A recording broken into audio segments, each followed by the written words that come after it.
Pandey from Shankaracharya Mahavidyalaya. Today I am going to explain about business environment.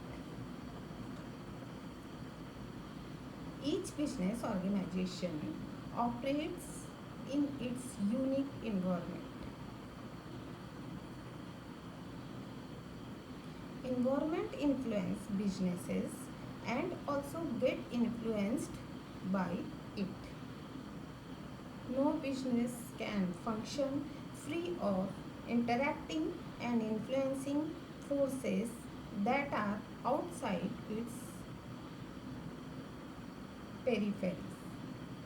In the new economy, the fact of the business are rapidly changing as compared to earlier years. In new economy, the facts of the business are rapidly change. The development in the technology and faster communication have led to involvement of newer kinds of business. The concept of businesses such as eBay, Rediff were non-existent in Esther's years.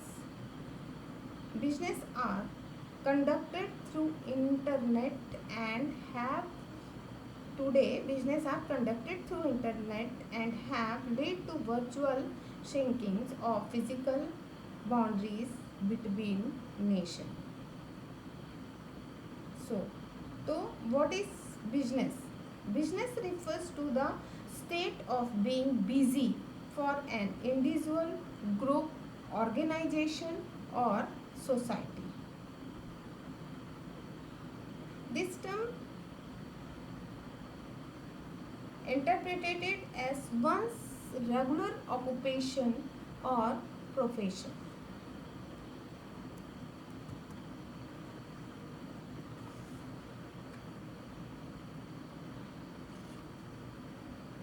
Let's see what is business environment. Business environment, the environment in which the business is running, is called business environment. Business environment includes all of the internal and external factors that affect the business functions, its employees, customers, management, supply and demand, and business regulation which are compulsory to follow by the organizations, and these are prepared by the government. In other words, we can say that business environment is the collection of all factors like employees, customers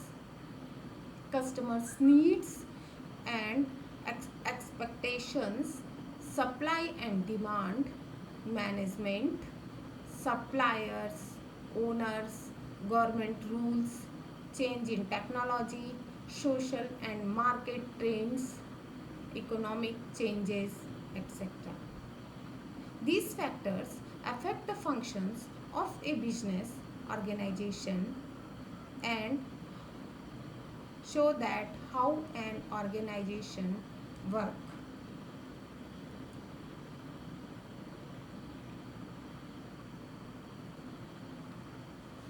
Now let's see the framework to understand the environmental influences. In spite of the problems in understanding business environment, organizations can't ignore it. We will make an attempt to identify a framework for understanding the environment of organizations. This with the help of identifying key issues, find ways to coping with complexity and also assist in changing managerial thinkings. So number one is useful. It is useful to take an initial view of organization's environment.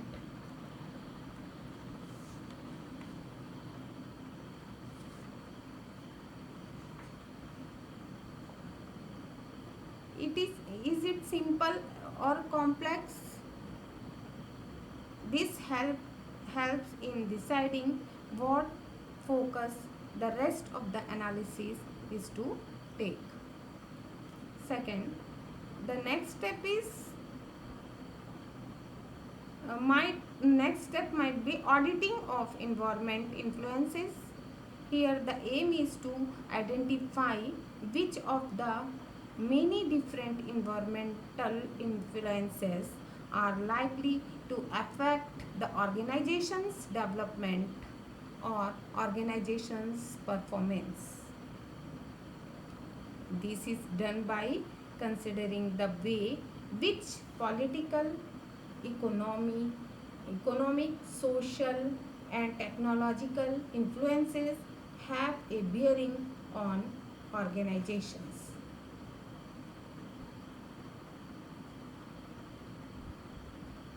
Third is to focus more towards an explicit consideration of immediate environment of the organization.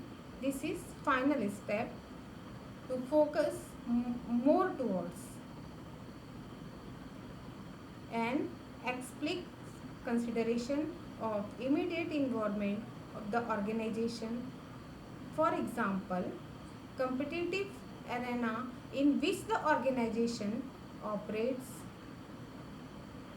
In competitive environment, we study about force analysis that aims to identify the key force at work.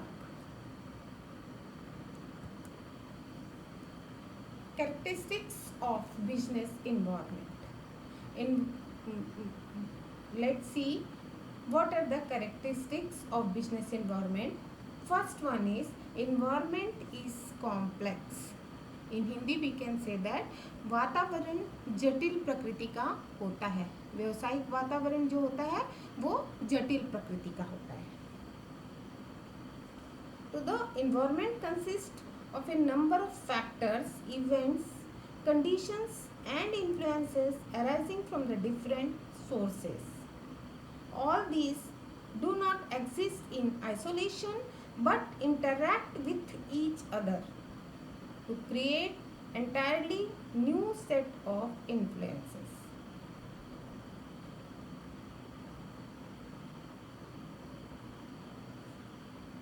जो वातावरण में बहुत सारी परिस्थितियाँ और घटक शामिल होते हैं जिनकी प्रकृति अलग अलग होती है और वो पृथक रूप से संगठन को प्रभावित करते हैं. जो इससे क्या होता है कि वातावरण जटिल हो जाता है और किसी एक परिस्थिति या घटक के प्रभाव को जानना समझना सरल होता, परंतु यहाँ पर इतने सारे जो सम्मिलित पूरे फैक्टर्स के प्रभाव रहते हैं उसको समझना अत्यंत कठिन होता है. इसलिए कहा जाता है कि वातावरण बिजनेस एनवायरनमेंट जो है वो जटिल प्रकृति का होता है. सेकंड है environment is dynamic. The environment is constantly changing in nature due to the many and varied influences operating. There is dynamism in the environment causing it to continuously change its shapes and character. गतिशील वातावरण गतिशील होता है, dynamic होता है. इसका मतलब क्या है कि जो वातावरण आज है, आज जो व्यावसायिक वातावरण है वो कल नहीं रहेगा. समय के हिसाब से उसमें बहुत परिवर्तन होते हैं, चाहे वो किसी भी स्तर पर हो. जो वातावरण वर्तमान में संगठन के लिए अनुकूल है वही वातावरण भविष्य में प्रतिकूल भी हो सकता है. इसलिए इसमें क्यों ऐसा होता है? क्योंकि वातावरण में सदैव कुछ न कुछ परिवर्तन होते रहते हैं. इसीलिए परिवर्तनशील वातावरण के कारण ही व्यवसाय को गतिशील कहा जाता है. तथा इसके साथ साथ हम ये भी कह सकते हैं कि व्यवसाय के जो उद्देश्य होते हैं, ऑब्जेक्टिव्स होती हैं, योजनाएं यानी उनकी जो पॉलिसीज़ होती हैं, स्ट्रेटजीज़ होती हैं एंड पॉलिसीज़ जो होती हैं, नीतियाँ, उनमें भी बदलाव होते रहना चाहिए। एक ही स्ट्रैटेजी पर या पॉलिसी पर हम स्टेबल नहीं रह सकते, क्योंकि इस तरह से हम बिजनेस को नहीं चला सकेंगे। Next one is environment has A for reaching impact. वातावरण का प्रभाव जो है वो दूरगामी होता है। संगठन पर वातावरण का और उसमें होने वाले परिवर्तनों का प्रभाव जो है दूरगामी या दीर्घकालीन होता है। कोई भी प्रबंधक इसे यह समझकर नज़रअंदाज नहीं कर पाएगा कि इसका प्रभाव अल्प अवधि के लिए है, क्योंकि संगठन का विकास और उसकी जो लाभदायकता होती है उस वातावरण पर निर्भर करती है जिसमें उसका अस्तित्व है या जिसमें वो सरवाइव कर रहा है। The environment has a far-reaching impact on organization. The growth and profitability of an organization depends critically on the environment in which it exists. In environment, change has impact on the organization in several different ways. कई तरह से वो प्रभाव डालता है। Next point is environment is multi faced. वातावरण जो है वो व्यावसायिक वातावरण बहुमुखी होता है, multi faced. What shape and character of an environment, what shape और character an environment assume depends on the perception of observer. A particular change in the environment or the new development may be viewed differently by different observers. This is frequently seen when the same development is welcomed as an opportunity by one company, while another company perceives it as a threat. कहने का मतलब ये है कि वातावरण की प्रकृति क्या है तथा उसमें जो परिवर्तन हुए हैं उसका भविष्य पर क्या असर पड़ेगा, यह सब कुछ देखने वाले यानी कि ऑब्जर्वर पर निर्भर करता है। वातावरण में हुए परिवर्तन को कोई प्रबंधक संगठन के लिए अवसर मानता है तो दूसरा प्रबंधक उसको चुनौती मानता है।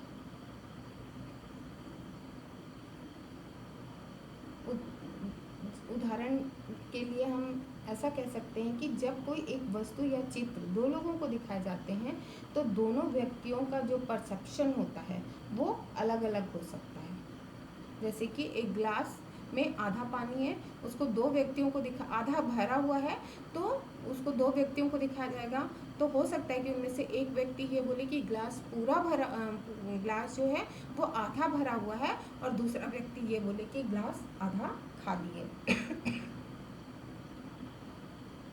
Then last point is the environment is micro and macro both. जो वातावरण है वो समिष्ट और विशिष्ट दोनों होता है। समिष्टगत वातावरण में बाह्य घटक शामिल होते हैं जैसे सरकारी नीतियाँ, वैधानिक वातावरण, राजनीतिक वातावरण, आर्थिक एवं सामाजिक एवं सांस्कृतिक वातावरण। और जबकि विशिष्ट वातावरण में क्या होता है या विशिष्टगत वातावरण में आंतरिक घटक शामिल होते हैं।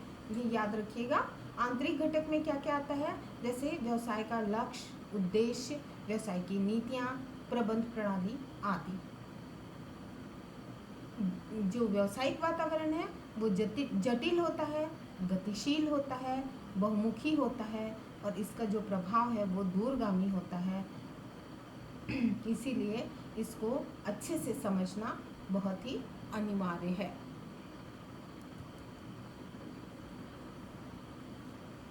तो इस तरह से हम इस चित्र के माध्यम से देख सकते हैं कि एक ऑर्गेनाइजेशन को कौन कौन से फैक्टर प्रभावित करते हैं।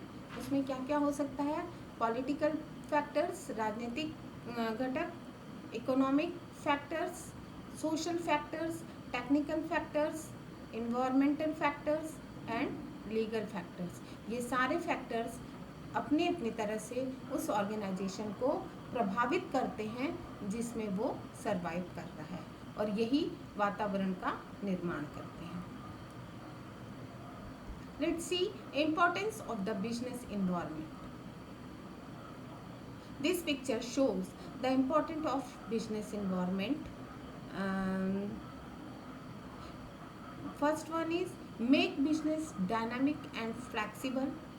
जैसी ज़रूरत होती है उसके हिसाब से बिजनेस को फ्लैक्सीबल होना, लोचशील होना भी आवश्यक है। लॉन्ग टर्म ग्रोथ, लंबे समय तक दीर्घकालीन विकास होता है। सोशल एक्सेप्टेंस, जो भी बिजनेस के जो वातावरण है उसका सामाजिक स्वीकृति उसको प्राप्त होती है। एफिशिएंट यूटिलाइजेशन ऑफ रिसोर्सेज, जो संसाधन हैं बिजनेस के उनका एफिशिएंट यानी कि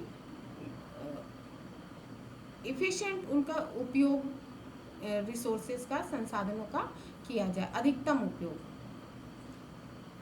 बिजनेस चेंजेस, बिजनेस में वक्त के हिसाब से चेंजेस आते हैं, वो एनवायरनमेंट का अध्ययन करने पर ही पता चलता है कि भविष्य में उसमें कौन सा चेंज आएगा।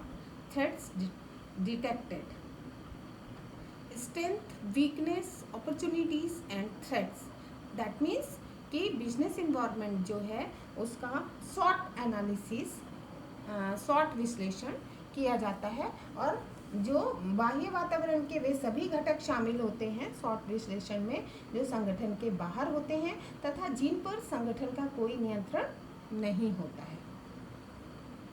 शॉर्ट एनालिसिस में बाह्य वातावरण में संगठन के सामने अवसर या चुनौतियों को, जो बाह्य वातावरण है वो संगठन के सामने अवसर एवं चुनौतियों को प्रस्तुत करता है, और आंतरिक घटक, आंतरिक जो वातावरण है उन सारे घटकों का समूह है जो संगठन के अंदर होते हैं।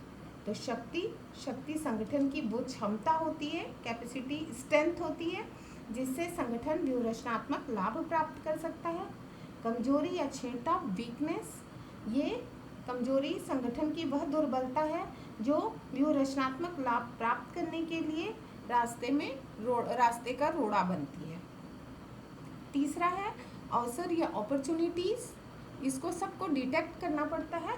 अवसर जो है वो अवसर मतलब कि वो मौके जो व्यवसाय को बाजार में अपनी स्थिति को मजबूत करने में सहायता देते हैं। एंड चुनौतियाँ संगठन के लिए भावी खतरे को प्रस्तुत करती हैं जो कि वातावरण में पहले से विद्यमान हो सकते हैं या भविष्य में होने वाले होते हैं।